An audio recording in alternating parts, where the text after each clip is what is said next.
Jadi semua orang yang salat, sekalipun salat itu masih terasa sebagai beban, pasti masuk surga. Tapi surganya belum dijelaskan, belum spesifik. Belum tertentu surganya. Kenapa? Karena salatnya masih sebagai beban dan dia sudah salat. Makanya ala salatihim. Gitu. Makanya surganya fi jannatin. Tak dijelaskan surganya. Pokoknya surga. Bila salat sudah jadi kenikmatan, maka surganya spesifik. Bukan hanya spesifik, paling tinggi. Makanya disebutkan, bukan masuk surga, bukan diberi surga, yarisun. Mereka ahli warisnya surga Firdaus. Kenapa? Fi salatihim. Mereka merasakan salat sebagai sebuah kenikmatan, kebutuhan. Karena dia salat, tapi dia jauh dari salatnya. Dia tidak mengerti dan dia tidak ada nampak salat dalam kehidupan dia. Yang dia baca dia tidak mengerti, yang dia tidak paham, tidak ada penerapannya dalam kesehariannya. Karena ini orang jauh dari salat, makanya wailun. Kenapa? Karena antu maknanya mujawazah. Dia jauh dari nilai-nilai salat yang dia kerjakan.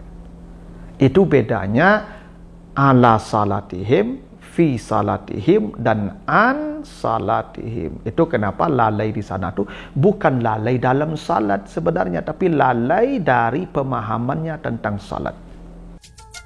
Mengurai rahasia Al-Quran melalui makna dan mabna.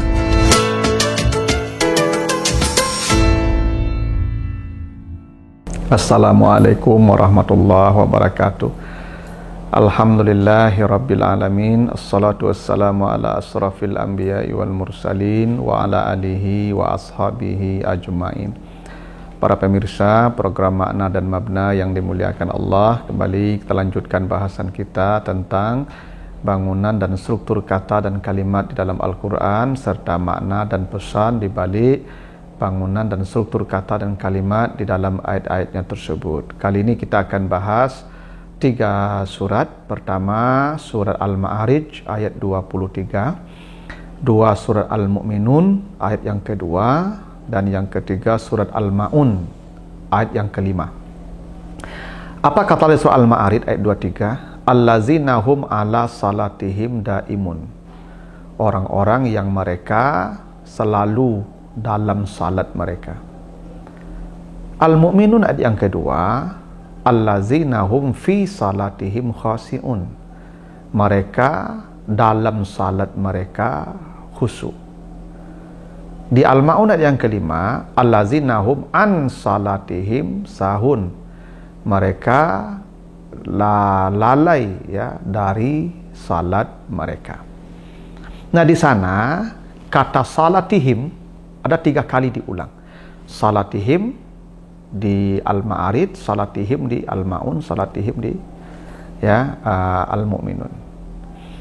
Nah, ketika Allah menyebut ya salat yang berkekalan, ya salat yang terus, maka digunakan ala salatihim daimun. Ketika Allah bicara orang yang khusyuk dalam salatnya, maka digunakan preposisinya fi salatihim khasiun. Ketika Allah bicara tentang orang yang lalai dalam salatnya, maka digunakan an salatihim sahun. Jadi ada 3 preposisi yang datang di kata salat. Ada ala salatihim, ada fi salatihim, ada an salatihim. 3 ya. Ada ala salatihim, ada fi salatihim, ada an salatihim, dan 3-tiganya artinya sama dalam salat. Ala salatihim dalam salat, fi salatihim dalam salat, an salatihim dalam salat. Kalau artinya ya, kalau artinya sama. Yang berbeda itu maknanya. Karena kalau arti itu terjemahan. Kalau makna itu apa yang dituju, yang dimaksud, apa yang hendak disampaikan. Nah, apa bedanya ala salatihim dengan fi salatihim dan an salatihim? Apa bedanya? Ala itu dalam dalam semantik Arab itu menunjukkan makna takalluf namanya. Ala itu maknanya takalluf, beban. Jadi kalau ala salatihim itu artinya salat itu masih terasa berat. Jadi mereka salat tapi salatnya masih berat, masih terasa beban. Karena ala tu maknanya takalluf, dia masih berat salat, tapi dia salat. Tapi salat tu belum terasa nikmat karena masih beban terasa. Orang yang seperti ini bagus. Dia sudah salat, tapi salatnya masih terasa sebagai beban. Karena itulah diganjar dengan sorga yang sorganya pun tidak jelas. So baca nanti di Al-Ma'arij ayat 35-nya, ya, di ayat 35-nya Al-Ma'arij itu, ulaika fi jannatim mukramun, mereka ditempatkan di sorga yang mulia. Sorga yang mana? Tidak jelas sorganya. Sorganya belum ditentukan. Makanya jannatin itu nakirah namanya. Sorganya tidak dijelaskan, tidak ditentukan. Pokoknya sorga sajalah. Kenapa? Karena memang salatnya masih sebagai beban. Karena itu sorganya sorga yang umum saja. Ini belum spesial sorganya, belum istimewa. Sorga yang umum, general. Pokoknya dia dah masuk sorga. Jadi semua orang yang salat, sekalipun salat itu masih terasa sebagai beban, pasti masuk sorga. Tapi sorganya belum dijelaskan, belum spesifik, belum tertentu sorganya. Kenapa? Karena salatnya masih sebagai beban dan dia sudah salat.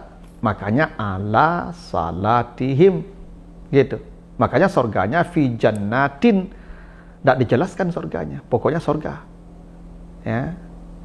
Karena beban, salat masih terasa beban. Tapi bagus, dia sudah salat, tetap ke sorga kata Allah.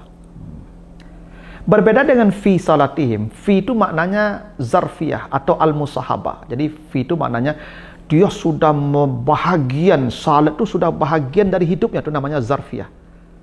Dia dengan salat itu tidak terpisah lagi, sudah satu kesatuan, itu namanya musahabah. Jadi orang yang fi salatihim, orang yang sudah menjadikan salat itu bahagian yang integral dalam jiwanya. Artinya salat itu bagi dia sebuah kenikmatan, satu kebutuhan pokok, dan dia benar-benar menikmati salatnya. Tidak pernah sedikit pun merasakan beban ketika melaksanakan salat. Makanya fi salatihim khasi'un, dan karena itu mereka surganya dijelaskan. Coba lihat nanti di surah Al-Mu'minun ayat yang ke-11. Allazina yarisunal firdaus hum fiha khalidun. Mereka tidak disebutkan masuk surga, tapi pewaris firdaus. Surganya jelas, tegas, paling tinggi lagi. Kenapa? Karena fi salatihim, karena salat sudah menjadi kenikmatan. Bila salat sudah jadi kenikmatan, maka surganya spesifik, bukan hanya spesifik paling tinggi. Makanya disebutkan bukan masuk surga, bukan diberi surga, yarisun, mereka ahli warisnya surga firdaus. Kenapa? Fi salatihim, mereka merasakan salat sebagai sebuah kenikmatan, kebutuhan. Itu makna fi. Fi itu maknanya zarfiyah, artinya sesuatu yang integral, dan musahabah, sesuatu yang tidak bisa dilepaskan dari mereka, karena itu kebutuhan mereka, nikmat bagi mereka. Itu kenapa digunakan fi salatihim, karena surganya jelas, karena itu kenikmatan. Berbeda dengan an salatihim. An itu maknanya mujawazah. Mujawazah itu artinya jauh. Ya, dia salat tapi dia jauh dari salatnya. Itu makanya dia lalai disebut. Lalai itu dia tidak paham, tidak mengerti apa yang dia baca, apa yang dia ucapkan. Mulutnya berucap, ya, anggotanya berbuat, tapi dia tidak paham ini apa ini. Makanya mujawazaan.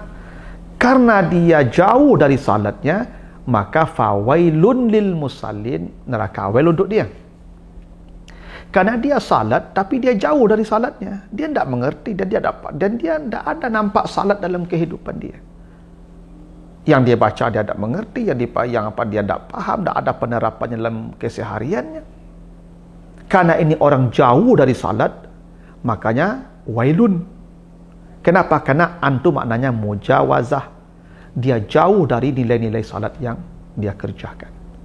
Itu bedanya ala salatihim, fi salatihim, dan an salatihim. Itu kenapa lalai di sana tu bukan lalai dalam salat sebenarnya, tapi lalai dari pemahamannya tentang salat.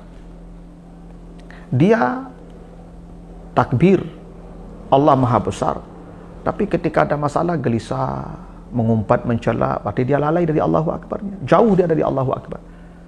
Dia rukuk sujud, tapi dia sombong. Berarti dia lalai dari rukuk dan sujudnya. Karena sujud itu adalah menghinakan diri, merendahkan diri. Dan dia tidak melakukan itu. Maka dia lalai, neraka. Karena mujawazah, jauh dari salatnya.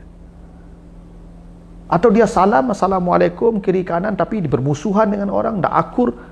Ya, di mana-mana punya lawan. Berarti dia jauh dari salatnya. Neraka lah untuk dia. Itu maknanya salatih. Jadi bukan lalai dalam mengerjakan, dalam pengertian waktunya, tidak. Lalai dari nilai-nilainya. Jauh dia dari nilai-nilai ibadah. Makanya wailun, celaka dia, masuk neraka dia. Nah, itulah bedanya antara ala salatihim, fi salatihim, dan an salatihim. Mudah-mudahan ada manfaatnya. Lebih kurang mohon maaf. Assalamualaikum warahmatullahi wabarakatuh.